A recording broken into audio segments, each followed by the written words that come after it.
Stock market ఎన్ని రకాలు ఉంటాయని చెప్తారు? Stock market is only one, కానీ మన ఇండియాలో దేర్ ఆర్ స్టాక్ మార్కెట్ లో ఎన్ని రకాలుగా మనం ఇన్వెస్ట్ చేయొచ్చు? ఫస్ట్ టైప్ వచ్చి యూ కెన్ అసలు ఎటువంటి కంపెనీస్ లో మనం ఇన్వెస్ట్ చేయాలి? You can basically take slight risk towards investing in. ఒక కండిషన్ ఇక్కడ ఏంటంటే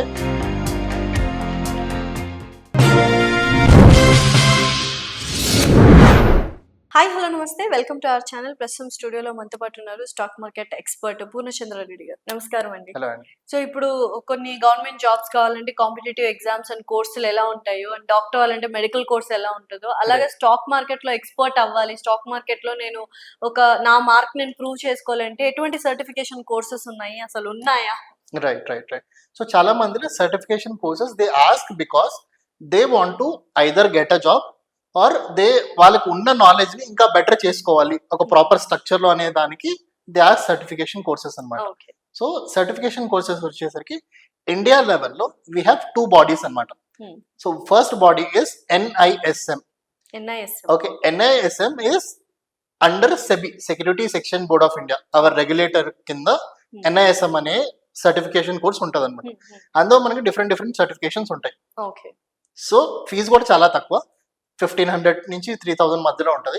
if you want to enhance your skills, okay, or if you want to get a job in to stock market, to make it simple, మీరు NISM courses అనేది you can take up అనమాట.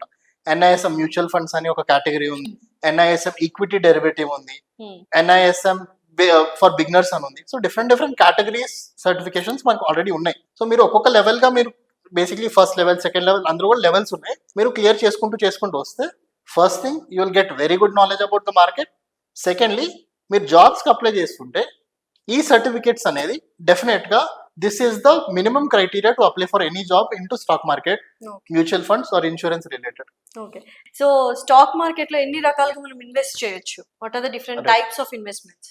First type వచ్చి you can directly invest అండి. Learn the subject directly, you can invest your own money and you can manage your own money. Secondly మీకు అంత time లేదు, ఓపిక లేదు, నాలెడ్జ్ లేదంటే you can go with mutual funds అనమాట. Okay, basic గా mutual funds ఏంటి, you every month or lump sum గా you give your money to a certain company and ask that asset manager to manage your money. So మీ డబ్బులు తీసుకొని they basically invest in different asset classes. అది mostly stock market లో కూడా they invest అనమాట. That is the second way of investing. Third వచ్చి government bonds. Government every year bonds అనేది మనకి ఇష్యూ చేస్తూ ఉంటుంది. So you can use that government bonds as a instrument for tool. ఇవన్నీ కాదు, నాకు సేఫ్ సైడ్ వెళ్ళిపోవాలంటే you can directly invest in physical gold or FDs. Okay, so usual గా stock market అనగానే మనము ఓకే మిడ్ క్యాప్ కానీ, large cap కానీ, small cap ఇవన్నీ పక్కన పెట్టేస్తే అసలు ఎటువంటి కంపెనీస్ లో మనం ఇన్వెస్ట్ చేయాలి? ఇప్పుడు for example Tata consultancy, wow wonderful consultancy, so but ఇందులో రిటర్న్స్ రావు అన్న ఆలోచన కూడా ఉంటుంది. అట్లాంటి వాళ్ళకి ఎటువంటి సజెషన్ ఇస్తారు? అంటే పెద్ద కంపెనీలో ఇన్వెస్ట్ చేయాలి, రిటర్న్స్ తక్కువ వస్తాయి బట్ సెక్యూర్డ్ గా ఉంటుంది. చిన్న కంపెనీస్ లో ఇన్వెస్ట్ చేస్తే రిస్క్ ఎక్కువగా ఉంటుంది, అలాగే రిటర్న్స్ కూడా అలాగే ఉంటుంది, 50-50 ఛాన్సెస్. అలాంటప్పుడు ఎటువంటి డెసిషన్ తీసుకోవాలి వాళ్ళు? సో అగైన్ మీ రిస్క్ కెపాసిటీ బట్టి you can basically change your portfolio అనమాట. దీనికి కూడా ఫిక్స్డ్ డెడికేటెడ్ ఇలానే చేయాలన్నట్టు ఉండదు. Okay, let's take an example. If you're really young, you're starting in your investing journey in your 20s అనుకుందాం. At that point of time you might have a stable income, you don't have much responsibility to play over. అట్లాంటప్పుడు young ఉన్నప్పుడు you can basically take slight risk towards investing in small cap or mid cap అనమాట. Though they are risky but they are equally rewarded.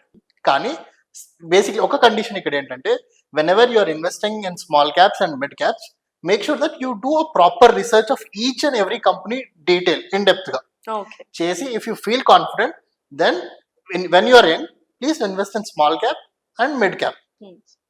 Category ela cheppalante, to make it oka percentage wise ga cheppalante, you can invest somewhere between 60 to 70 in mid cap and small cap, balance 30% in blue chip companies anamata. Right, so ila when you are completely young.